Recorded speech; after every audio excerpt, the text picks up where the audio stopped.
Chez Ceratec, la céramique est une passion. Depuis 1949, nous nous appliquons avec ardeur au contrôle de la qualité, à la distribution, à la vente et à la livraison de carreaux de céramique. Grâce à cette passion et à notre approche pratique de la fabrication, nous jouissons depuis 60 ans d'une réputation de chef de file de l'industrie. Cette passion qui nous habite, nous aimerions vous la partager. Bien que nous ne fabriquions pas nous-mêmes les produits que nous distribuons, nous nous intéressons de près à chaque étape de leur fabrication afin d'offrir à nos clients des produits respectant les plus hauts standards de qualité. Lors d'une visite en Italie chez l'un de nos plus importants fournisseurs, nous avons assisté à l'évaluation de leurs produits afin de s'assurer qu'ils répondent aux normes de l'industrie. Dans cette troisième capsule de la série « Le carreau de céramique et sa fabrication », nous démystifierons donc certaines étapes du processus de contrôle de qualité auxquels sont soumis les produits distribués par Ceratec.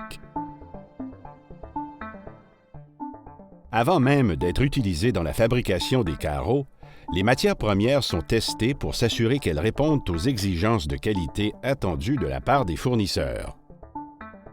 Cela permet notamment de garantir une continuité dans la qualité des produits. Lorsqu'un nouveau produit est lancé, on vérifie sa résistance au glissement en mesurant son coefficient de friction. En Amérique du Nord, la norme utilisée pour vérifier le coefficient de friction est approuvée par l'American Society for Testing and Materials, ou ASTM. La résistance au glissement sur une surface sèche et mouillée est donc exprimée par un chiffre compris entre 0 et 1. Le plus haut est le chiffre, le plus résistant au glissement sera le carreau. D'autres tests mesurant le coefficient de friction ont également été développés. Celui-ci, développé en Allemagne, est utilisé par certains de nos fournisseurs afin de se conformer aux normes DIN. Le test de résistance à l'abrasion superficielle est uniquement effectué sur les produits dont le fini est émaillé. Composé de 3 tests distincts, celui-ci permet d'établir le PEI, aussi appelé grade. La résistance à l'abrasion superficielle est exprimée par un chiffre compris entre 1 et 5. Un produit dont le grade est de 1 ou 2 est généralement installé au mur.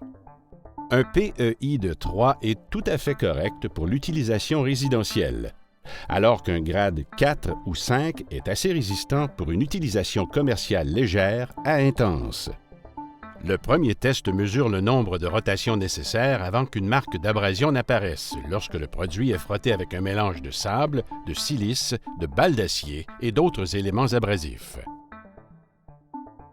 La seconde partie du test consiste à vérifier les démarcations provoquées par le test précédent à un certain angle et selon une certaine intensité lumineuse.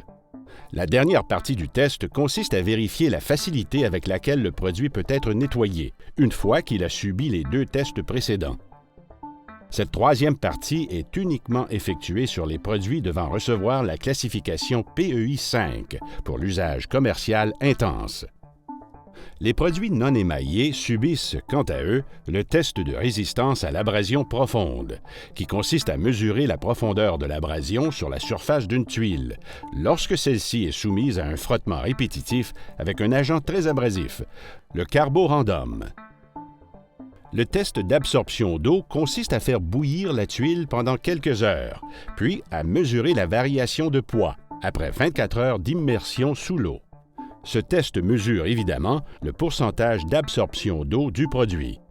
Un produit présentant un taux d'absorption d'eau de 3 % ou moins est certifié comme résistant au gel et peut être installé à l'extérieur, dans les climats nordiques.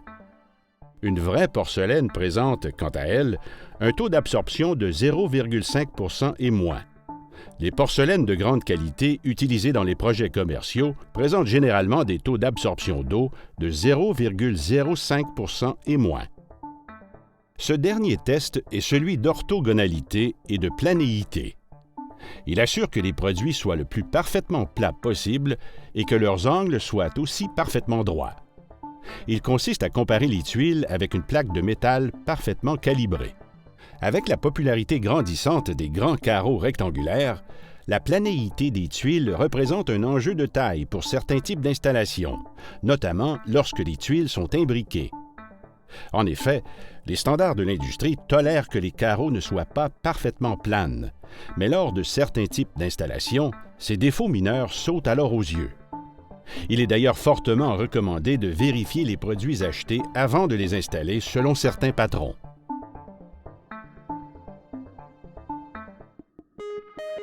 Au cours de nos 60 années d'existence, nous avons appris beaucoup de choses sur la fabrication de la céramique.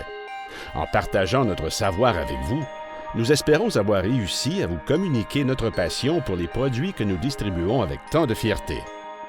Une chose est sûre, notre engagement envers la qualité ne sera jamais égalé. Plus nous approfondissons notre connaissance du processus de fabrication des carreaux, plus nous sommes en mesure de proposer des produits conformes à nos normes supérieures, et ce, à chaque étape de leur production.